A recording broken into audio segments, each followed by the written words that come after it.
Hey guys! In this video I will show you what my life was like when I lived in Shanghai. I lived there for 10 months. I studied Mandarin Chinese at a non-degree language program at Fudan University. This whole adventure took place a long time ago. I moved there 3.5 years ago. I left almost 2.5 years ago.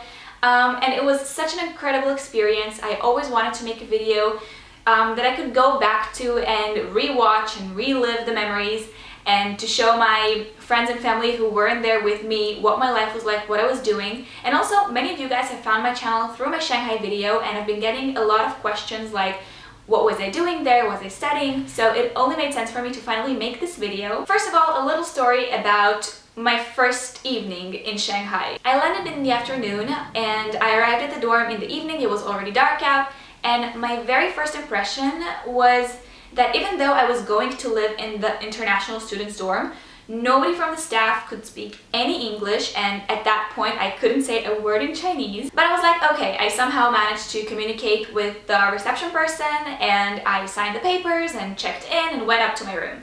So it was the end of August, crazy hot, insanely humid, and my AC didn't work.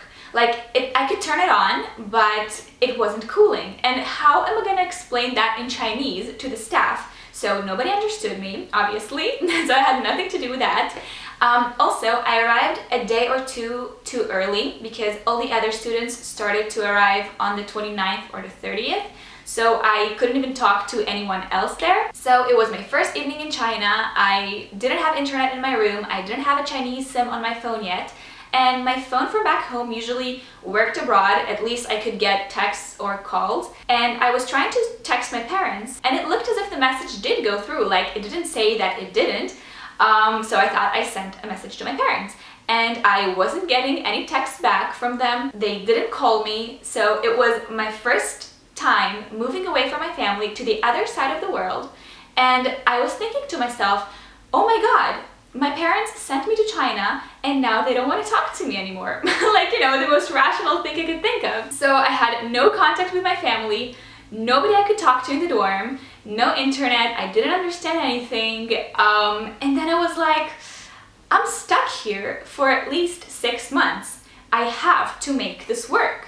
And the day after, I already made it work. So the next day, I took the metro all the way from Wujiaochang to Nanjing Road. Got my new SIM from China Unicom and sent this video to my parents, where you can clearly see how uncomfortable I was with vlogging in public. And I learned that they did try to contact me the night before, so I was relieved. Then it started raining like crazy. Somehow I managed to not take a single video of my building from the outside, but luckily we had this model of our campus that I can now show you. This huge building is where I lived. Those are the other dorms. And that is the entire campus. And I studied in this big building. This is what the single rooms looked like in the main building of the International Students Dorm Complex. I lived on the 18th floor. This was my first room, and in the second semester I stayed on the same floor but moved to the other side because it had a much nicer view. I'll show you in a second.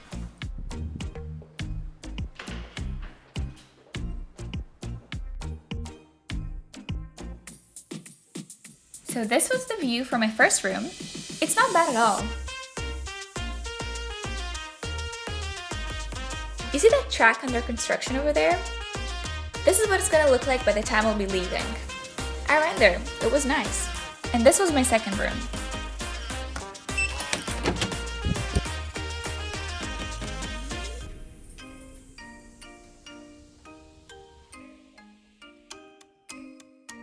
So from this side of the dorm, you could see the entire campus and the skyscrapers. I'm absolutely sure I had night footage of the skyline, but I just couldn't find it. That's Helen's, a bar we used to go to. Interesting thing is that you could randomly see and hear fireworks at any time of the day. I think this was like 5 AM, I woke up because of it. And this is another occasion.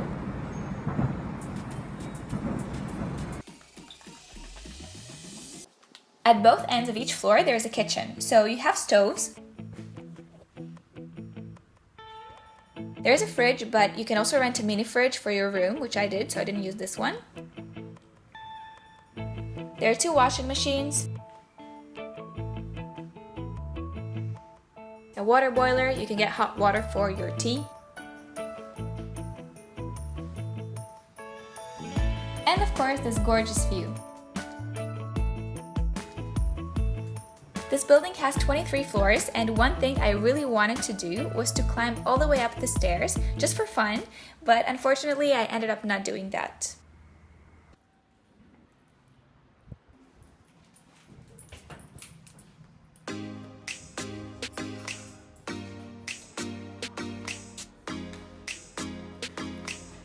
To go to class, I would take my bike that I loved so much. This is where I had my classes, and this is what they looked like. I'm sure there were bigger classrooms, but for the language courses, this is what we had.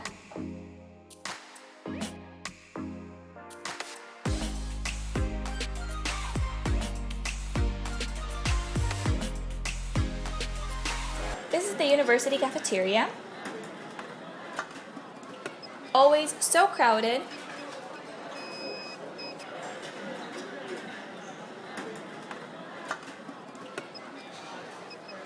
It was so cheap, and I paid with my student ID card.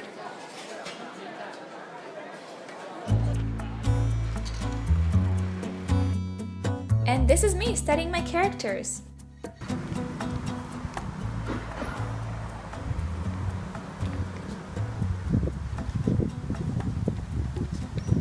The blue buildings are the international students' dorms, and the pinkish ones are the Chinese dorms. This is our street right outside the campus.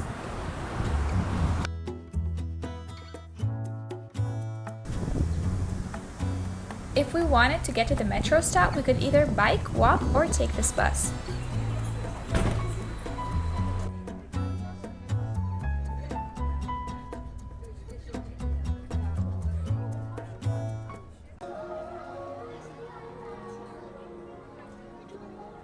It stops at the Wujiaochang Mall, where this spaceship-looking thing is.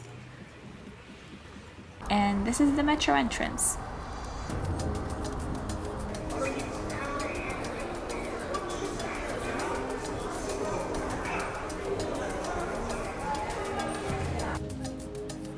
All metro stops have security, and you have to put your bags in the X-ray machines when you walk in.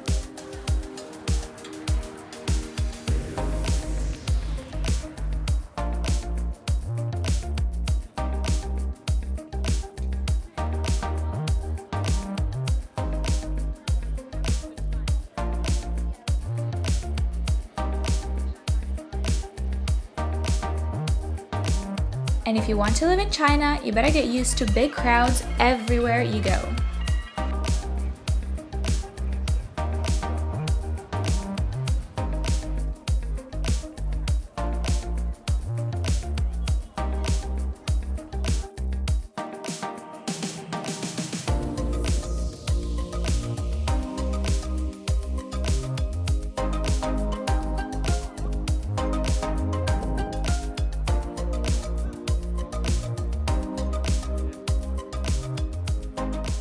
Karaoke, or KTV, was everything. I loved it.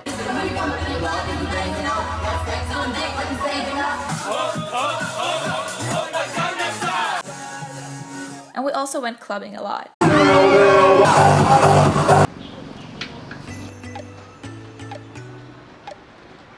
If I had to buy groceries, I would go to Walmart, which is also by the spaceship-looking thing.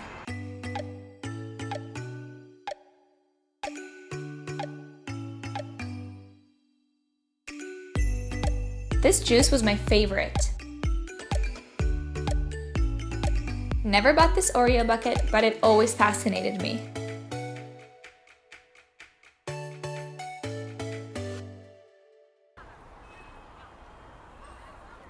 To go back home from the shopping center, I would often walk.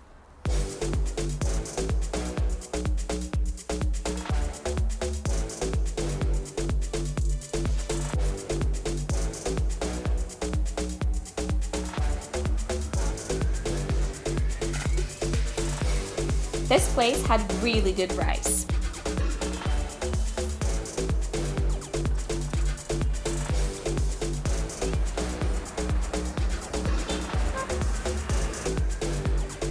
And now we're back on our street, Wudonglu, or Wudong Street. There's this arcade, tons of restaurants and shops.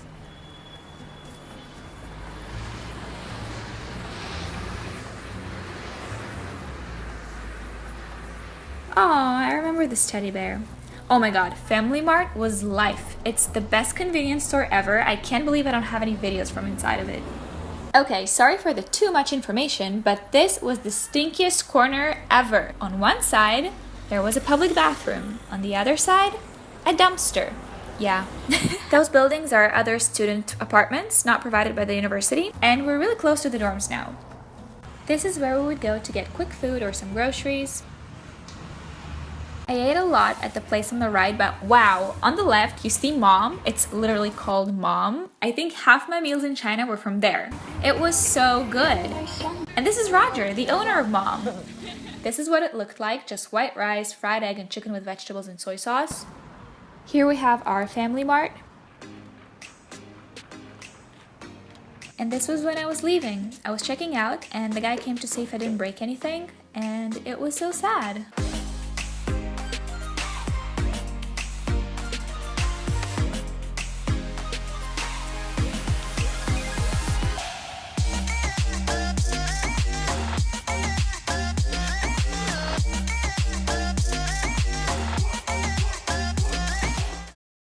Story was interesting, informative, maybe even helpful. If you like this video, give it a thumbs up, subscribe to see more of my adventures. Thank you so much for watching, and I'll see you guys next time. Bye!